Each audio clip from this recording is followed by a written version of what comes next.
What's up, guys? It's me, the ALE Double X Prince, and I'm here to do another retro review. WWE SummerSlam 2002. Yes, we're out of the WWF, and I reviewed two of the biggest SummerSlams ever. But maybe it's time for me to review the biggest SummerSlam ever. Hell, people have even considered this to be the greatest pay-per-view of all time. I know Jerichoholic 8704, I believe he thinks this is the greatest pay-per-view of all time. That's still debatable. It's between this one and Mania 17 for me. But holy shit. Damn, every match here was top to bottom great. Yeah, the only thing I give shit for SummerSlam 1998 is that there's just one or two matches that I didn't like. But this one, every single match was great. Even the weakest match was good. It wasn't great, but it was good. So, that's a bonus right there. But we start off the night with Kurt Angle and Rey Mysterio, the SmackDown 6 at the time. You know, it was Edge, Mysterio, Chavo, Eddie, Angle, and Benoit. And these were two of them fighting. These guys only had like 10 minutes, but in those 10 minutes, they managed to pull off an amazing opener and easily one of the best openers ever. And personally, for me, I believe this is the first time these two fought, so this was a dream match of mine. Rey Mysterio, the biggest cruiserweight in WCW, and Kurt Angle was like the modern Shawn Michaels, where he could get a great match out of anybody. And it was a great match. I really enjoyed it.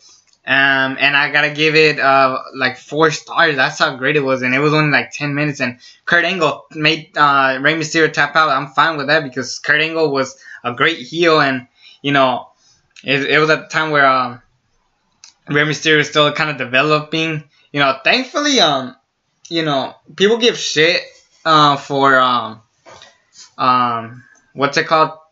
For WCW guys not getting a lot of credit when they go to WWE or WWF at the time, but some actually pull off to have great careers. Chris Jericho, Chris Benoit, just before what he did, Eddie Guerrero, you know.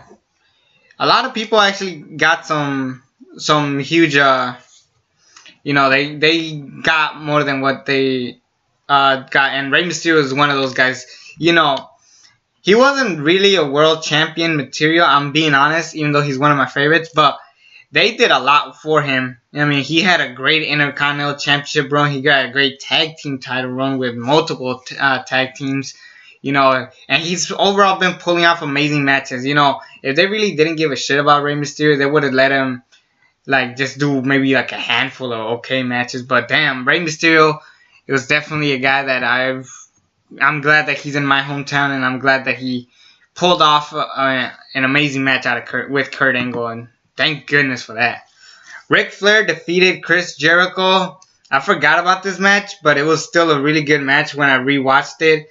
You know, Chris Jericho, at the time, he was kind of a tweener. Like, he was a bad guy, but you liked him.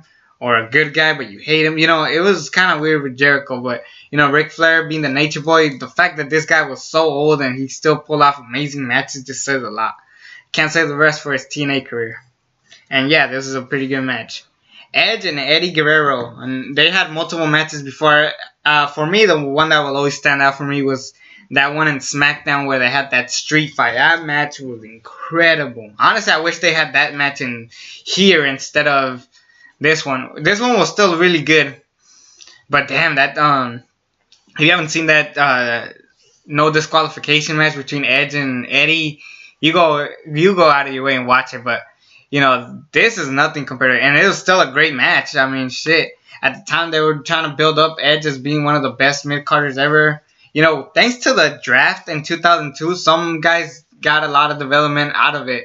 I mean, Edge, Guerrero, RVD, you know, Benoit. You know, they had so many guys that just made a lot of, had a lot of, fuck. I'm spacing out with my words. But they did a lot of greatness with a lot of guys. And thankfully, they took a risk with Edge because he is definitely one of the best talents out there. And so same with Eddie, another one of those heroes of mine. The Un-Americans defeated Booker T and Goldust. Now the Un-Americans were Lance Storm and Chris Jericho. They were whatevs with me. I didn't really hit it. I'm never the biggest Lance Storm fan. I know a lot of people like him, but I'm never big on him. And Christian had a lot of troubles being a solo competitor, and I think around this time he was about to leave to TNA. But Booker T and Goldust had a pretty interesting tag team duo, but it was a pretty nice match. I kind of forgot the feud here, but it was alright. Pretty good match for the most part, I gotta say. So good job for everybody in this match. RVD defeated Chris Benoit for the Intercontinental Championship. This is gonna go down as the most underrated match I've seen in SummerSlam. RVD and Chris Benoit have very underrated chemistry, and it shows here. How is it that we've never gotten that many matches out of here? Because I'm serious. Freaking, we had so many Angle Benoit matches. We had so many Edge Mysterio matches. I believe afterwards RVD went to Raw. Or he was he was on Monday Night Raw, and Benoit was on SmackDown. So it was kind of like their inter-promotional match. But hell, they fucking pulled off an amazing match. I really enjoyed this match. It was freaking fantastic. And RVD wins the Intercontinental Championship, and I enjoyed the hell out of this match. Really great match. One of the underrated matches. You know, you could say it's an underrated match because it's Benoit and, you know, his shit. But damn, you actually got to go out of your way and watch this match. It's that damn good. It was that damn freaking good. Now we get to the worst match of the night, and it was still a pretty decent match.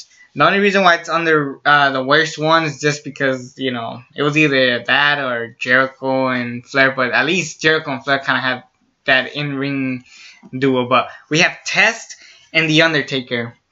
They've tried with Test so many times. Test is going to go down as one of those guys that people wanted to build up but couldn't quite do it. And, you know, they just tried their best, but, you know, Test tried. They've done so much with him, but I guess he never worked out. And I'm kind of afraid because it kind of reminds me of Big Cass. I'm afraid that they're gonna do the same thing with Big Cass, where they're gonna try everything to make Big Cass a star, and it won't work.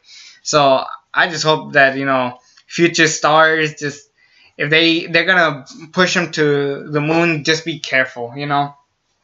But Undertaker, I never liked him as the American Badass. I mean, he was alright. I mean, he wasn't horrible, but, you know, he just didn't feel like the Undertaker.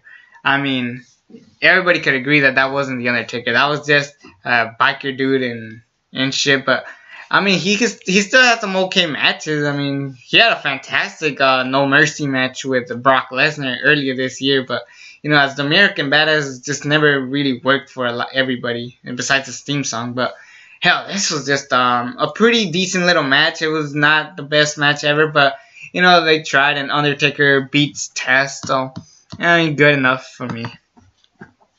Next up, Shawn Michaels versus Triple H in an unsanctioned match. You know, Triple H and Seth Rollins try to pull this match off. I'm sorry, you guys can't. Holy crap. This was incredible. Easily one of the greatest matches of all time. And I'm shocked that it didn't make it in my top 10. If you guys seen my top 10 favorite matches of all time, this one didn't quite make it. It was an honorable mention, but holy shit. Was this match just that damn good or what? I mean, Shawn Michaels, we weren't sure he was ready. The story was there where they wanted to reform DX, but Triple H pedigrees him, so fuck you. And then, you know, they had Triple H just, you know, having this big ego, but then Shawn Michaels like, you know what, I'm going to come back for one more match. And holy shit, that one more match worked out after all. This was just a fantastic match. Just them beating the holy hell out of each other. They're not even in... Shawn Michaels didn't even come in ring gear. He just came like in brawling attire, which was great. It was bloody when it had to. It was just a perfectly well-told story, well-told match. It was just one of those matches that you have to go back and watch and say, damn, this was the day. These were the days. So, kudos for that. Triple H and Shawn Michaels had a fantastic match, and I appreciate them for this match. Damn. The only thing that I hate about this match that it didn't main event, because the main event, while it was my second favorite match of the night, I'm sorry, that match is just too good. But Brock Lesnar, the King of the Ring winner, the future of this company, versus Dwayne The Rock Johnson. This was, the moment I saw Brock Lesnar debut, I said, damn, this guy could be the top guy if they don't push him too soon. But then they took risks with him. I mean, the way The Rock entered, he walks in, he throws the belt, and he runs and beats the holy hell out of Brock Lesnar, because he will do anything to beat Brock Lesnar. They tore the fucking house down. It was just fucking incredible. And to top it all off, Brock went over. I did not expect that. Shoot, 2002 was easily the year of Brock Lesnar. The moment that happened, I said, 2002 was the year for Brock Lesnar. That was just great seeing Brock Lesnar just beat The Rock, because I think afterwards he left. So yeah, it was just a really good match and a really just good brawl. This was just a good brawl. Just them two big dudes wanted to beat the fucking shit out of each other. I love this match.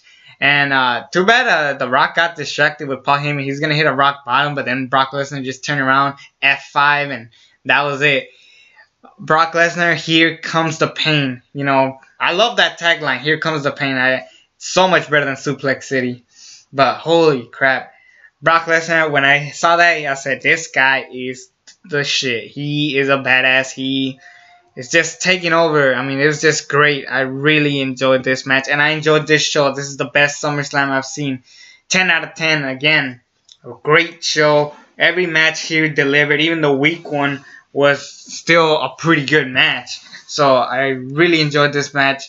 Go back and watch this show. I'm pretty sure everybody goes back and watch this show, but damn, it was just that damn freaking good. Anyways, it's me, the ALE Double X Prince. Subscribe to this channel if you haven't already. Next review will be 2008. Yeah, I want to really talk about this show because, you know, it really stuck out to me. So, anyways, until then, I'm out.